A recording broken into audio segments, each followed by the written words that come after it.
প্রথম লেগের শুরুতে বল দখল আর লামিন ইয়ামালের জাদুকরি ড্রিবলিংয়ে বেশ দাপট দেখিয়েছিল হান্সি ফ্লিকের বার্সা। তবে দিয়াগো সিমিওনের সেই চিরচেনা রক্ষণাত্মক কৌশলের কাছে শেষ পর্যন্ত হার মানতে হয়েছে কাতালানদের। হুলিয়ান আলভারেজের দুর্দান্ত ফ্রিকিক আর শর্লতের নিখুঁত ফিনিশিংয়ে 2-0 ব্যবধানে জয় নিয়ে ক্যাম্প নু ছাড়ে অ্যাটলেটিকো মাদ্রিদ।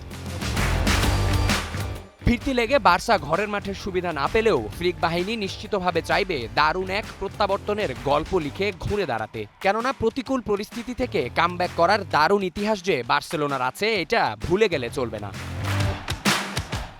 তবে এই ম্যাচেও ব্রাজিলিয়ান তারকা রাফিনার অনুপস্থিতি কোচের দুশ্চিন্তার বড় কারণ হতে পারে।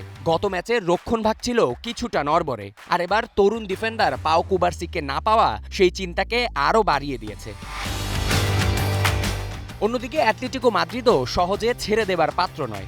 সিমিওনের দলের বড় শক্তি হল শক্ত রক্ষণভাগ আর দ্রুতগতির পাল্টা আক্রমণ। গ্রিজম্যান, লুকমান ও আলভারেজদের মতো তারকারা ফর্মে থাকায় সিমিওনের শিষ্যদের জন্য কাজটা খুব একটা কঠিন হওয়ার কথা নয়। আরেকটি গুরুত্বপূর্ণ ম্যাচে মুখোমুখি হবে পিএসজি ও লিভারপুল। প্রথম লেগে পার্ক দে ফ্রান্সে পিএসজির গতিময় আক্রমণের কাছে পুরোপুরি পরাস্ত হয়েছিল আর্নে স্লটের লিভারপুল। কিন্তু এবার খেলা যখন অ্যানফিল্ডে, তখন সমীকরণটা একেবারেই ভিন্ন। কারণ নিজেদের মাঠে লিভারপুল সবসময়ই এক ভয়ঙ্কর শক্তির নাম। তবে লিভারপুলের বর্তমান ফর্ম নিয়ে কিছুটা দুশ্চিন্তার জায়গা রয়েছে। শেষ 5 ম্যাচের মধ্যে 2টিতেই হেরেছে ইংলিশ এই ক্লাবটি।